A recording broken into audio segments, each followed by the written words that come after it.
రంజిత్ రెడ్డిని ఎందుకు వేధిస్తున్నారు కేసులు పెట్టి మీరు ఇప్పుడు సిట్టింగ్ ఎంపీని కేసు నేను వేధిస్తలేను. ఆయన ఫ్రస్ట్రేషన్ ఉన్నాడు. ఆ రోజు ఫోన్ చేసి మాట్లాడితే నేను ఫోన్ చేసి నార్మలీ అందరితో నేను మంచి relation, hi Ranjith how are you అంటే బూతులు మొదలుపెట్టండి. ఎందుకు మాట్లాడుతున్నాను అంటే మా ఇద్దరిని సర్పంచ్లను జాయిన్ చేసుకుని ఇద్దరు కాదు 10 మందిని చేస్తా ఇది అంటే ఇంకా బూతులు తిడుతున్నారు. అది నార్మలీ నన్ను ఎవరు కూడా చిన్న ఉన్నప్పుడు ఇప్పటివరకు రాజకీయాలన్నా సోషల్ లైఫ్లన్నా ఫ్రెండ్స్ వల్ల ఎవరు కూడా అట్లాంటి బూతులు తిట్టలేదు. కేసీఆర్ భాష అక్కడ వచ్చినట్టున్నది అండ్ ఫ్రస్ట్రేషన్ ఉన్నాడు. ఇప్పుడు అక్కడి నుంచి మా పార్టీలో జాయిన్ అవుతుందుకు ప్రయత్నం చేసిండు, కాలేదు. మళ్ళీ కాంగ్రెస్ పోతుందుకు ప్రయత్నం చేసిండు, కాలేదు టికెట్.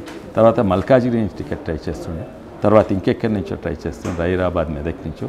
అక్కడ బీజేపీలు ఇస్తలేరు, ఎంకరేజ్ చేయలేదు, కాంగ్రెస్లో ఎంకరేజ్ చేయలేదు. కాంగ్రెస్లో అది దర్వాజా బంద్ అయింది. అయితే ఇప్పుడు ఆయన ఫ్రస్ట్రేషన్ అది ఉన్నాడు. ఇక్కడి నుంచి పారిపోతందుకు ప్రయత్నం చేస్తున్నాడు.